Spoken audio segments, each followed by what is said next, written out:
Salam alaikum, c'est Mohamed avec vous pour un nouveau tutoriel concernant la liaison MySQL avec une application WinDev sur PC. Donc pourquoi j'ai choisi MySQL précisément et j'ai pas utilisé les liaisons ou les bases de données WinDev Hyperfile SQL. Donc la première des choses, MySQL c'est une base de données libre accès. Donc on peut l'utiliser, on peut l'installer, on peut même modifier les fichiers de configuration comme on veut. En plus, donc c'est une base de données qui peut être utilisée pour, par exemple, une liaison directe PC-PC, une liaison en réseau, une liaison, si vous voulez, par exemple, si vous voulez mettre votre base de données sur un site web, sur un serveur web, ou même si vous voulez connecter votre mobile Android à cette base de données. C'est ce qu'on a vu sur l'ancien tutoriel, donc comment connecter un Android avec une base de données MySQL. Donc pour l'utilisation de l'accès natif MySQL, on n'aura pas besoin d'utiliser les analyses WinDev. Donc sur mon projet, je vais rien mettre concernant les analyses. Donc quand on crée un nouveau projet, ça suffit de mettre que je ne vais pas utiliser une base de données. On va l'utiliser autrement. Donc pour les paramètres de connexion, donc généralement on utilise une procédure. Donc comme ça, ça nous évite de répéter le code à chaque fois. Donc la procédure, c'est simple. Donc on va choisir, on va mettre procédure connexion. Et là, on va bien sûr choisir que c'est une exécution automatique après le code d'initialisation du projet, c'est nouveau. Sinon, on peut l'appeler à n'importe quel moment si on veut changer la connexion, quoi que ce soit. Les paramètres, c'est aussi très simple. Donc, on a SQL Connect, on a localhost, ça c'est l'adresse. Celle-là, on peut la changer. On peut, par exemple, si vous la mettez sur votre site web, vous pouvez mettre votre adresse web. Si vous utilisez une connexion réseau, vous pouvez mettre l'adresse IP, donc 192.168.1.200 par exemple. Là, c'est le mot de passe pour l'accès, ou plutôt le login pour accès à la base de données. Le mot de passe, là, par défaut, donc on le laisse vide. Base, c'est le nom de la base de données. Et là, bien sûr, on indique le provider ou le type de la base de données. Donc ce sont les informations qu'on a besoin. C'est là bien sûr, c'est booléen, ça donne 0 ou 1 vrai ou faux. Donc on va mettre si connect à la base de données est vrai, alors il va nous donner une information connectée, sinon il va nous donner une erreur. Donc là, pour notre base de données, la configuration de la base de données, donc ça se fait soit en utilisant phpMyAdmin, sinon vous pouvez utiliser d'autres logiciels, par exemple MySQL Workbench, que vous pouvez le télécharger directement depuis le site officiel MySQL si vous voulez l'utiliser. Personnellement, je préfère utiliser phpMyAdmin puisqu'il est disponible sur tous les sites web et tout, donc c'est facile à utiliser.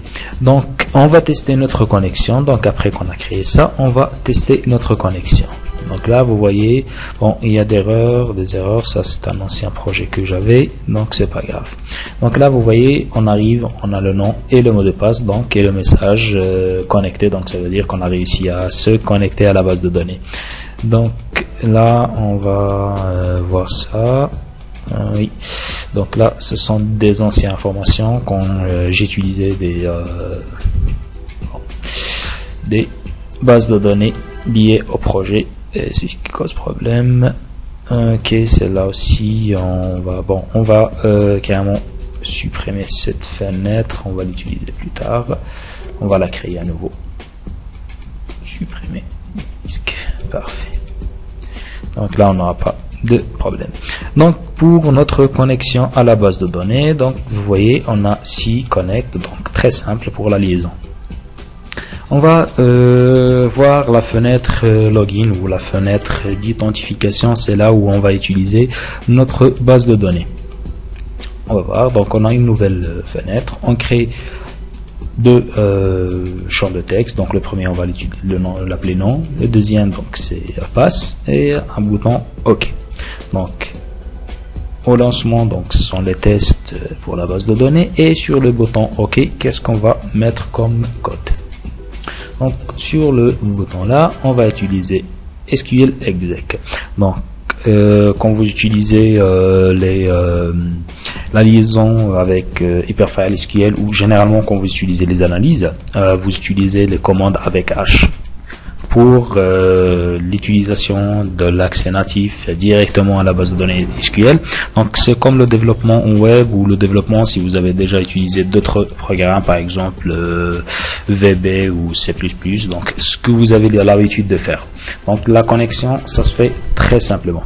Donc on a SQL exec, on met entre deux guillemets notre requête qui est une requête SQL pure et parfaite. Donc on ne met pas d'identifiant WinDev ou quoi que ce soit. Après, petit virgule, on met le nom de la requête, tout simplement. Et là, bien sûr, pour parcourir, puisque là c'est une requête qui nécessite un parcours, donc on fait le select, donc ça va donner plusieurs résultats, on peut avoir bien sûr. Donc là on met SQL premier, donc pour dire qu'on va commencer à parcourir la base de données depuis le premier enregistrement jusqu'à la fin. Donc là, la requête qu'on a fait, on a dit select count, donc ça veut dire compter le nombre d'enregistrements ou dans la table user, ou where, donc la condition statut est égal à 1. Donc vous voyez là, statut est égal à 1, donc ça va donner un seul enregistrement. And login est égal say non, donc ça est égal ça tout simplement. Et mot de passe est égal passe, ça tout simplement. Pour être sûr qu'on n'aura pas plusieurs logins ou plusieurs personnes qui ont le même login, donc quand on crée notre base de données, on doit bien sûr préciser que login doit être un index unique. Donc, comme ça, on n'aura pas de doublon pour le login. Ok, parfait. Donc, après avoir fait ça, donc on va cliquer sur OK. Qu'est-ce que ça va nous donner?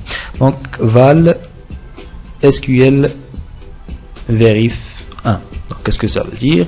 Donc parcourir les différents champs qu'on a eu par la requête verif, et on choisit le premier. Donc le premier c'est count étoile. Bon, bien sûr on peut mettre la requête, donc si par exemple on met ici login, donc pour login ça va être plutôt, je m'excuse, pas ici, là, donc login.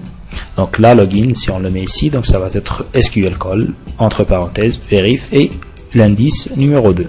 Bon, pour le moment, on n'aura pas besoin de ça.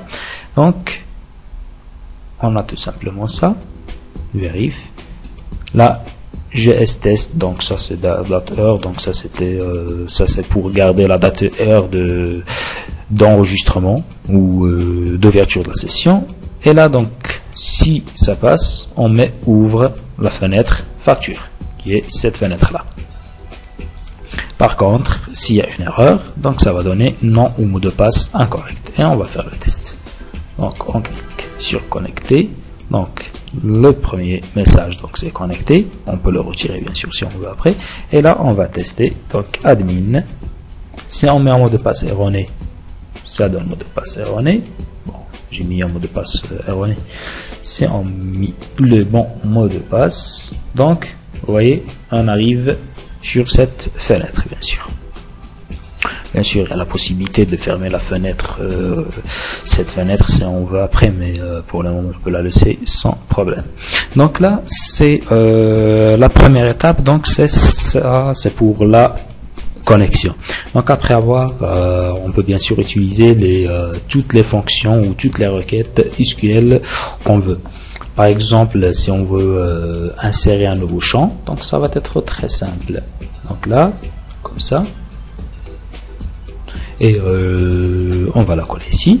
Juste, au lieu de mettre ça, on peut par exemple mettre, je sais pas, update par exemple, update user set login est égal 1 par exemple, ou ce que vous voulez mettre comme requête.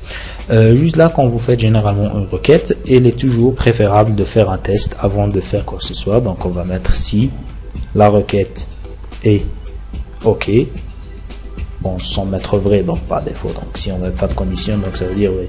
Donc si, alors vrai, donc sinon, il y a une erreur. Bon, sinon, on peut mettre erreur, tout simplement comme ça. Erreur, et là on peut bien sûr, si on veut mettre par exemple là par exemple SQL erreur, mes erreurs ou SQL erreur, tout simplement. Donc ça va nous donner bien sûr le code d'erreur. Vous pouvez mettre ce que vous voulez bien sûr comme condition. Donc pour ce tutoriel, donc ça c'est la connexion simple. Juste une chose, pour que la connexion native bien sûr fonctionne correctement avec MySQL, donc il y a un fichier que vous devez bien sûr avoir sur votre PC. Donc là on va le chercher donc sur mes projets et exemple, donc là bon, je l'ai pas mis ici parce que je l'ai mis directement sur l'ordinateur. Donc c'est la librairie MySQL. Donc là je vais la chercher, je me rappelle pas où je l'ai mis. Bon, on va mettre ici MySQL tout simplement. C'est la librairie MySQL. Bon, ça c'est ce fichier là. Donc ce fichier là qui est lib MySQL, que vous pouvez le télécharger directement depuis le site officiel MySQL. Vous pouvez soit le mettre directement dans le dossier de l'exécutable de votre ordinateur, sinon vous pouvez le mettre dans le dossier Windows si vous avez plusieurs applications qui vont fonctionner pour des liaisons avec MySQL, ça sera suffisant. Donc là on arrive à la fin de ce tutoriel donc, qui vous présente simplement comment vous pouvez vous connecter. Si vous avez besoin de plus de détails, vous pouvez m'écrire un commentaire sur la vidéo et je vous donne plus d'informations. Sur le prochain tutoriel, Inch'Allah, on va voir comment on peut utiliser d'autres méthodes de stockage d'informations. Donc au lieu d'avoir une liaison avec la base de données, on va voir comment on peut stocker des informations dans des fichiers INI par exemple de configuration ou directement dans le registre. À la prochaine fois, je vous souhaite des agréables journées et merci de mettre j'aime de la vidéo. Merci.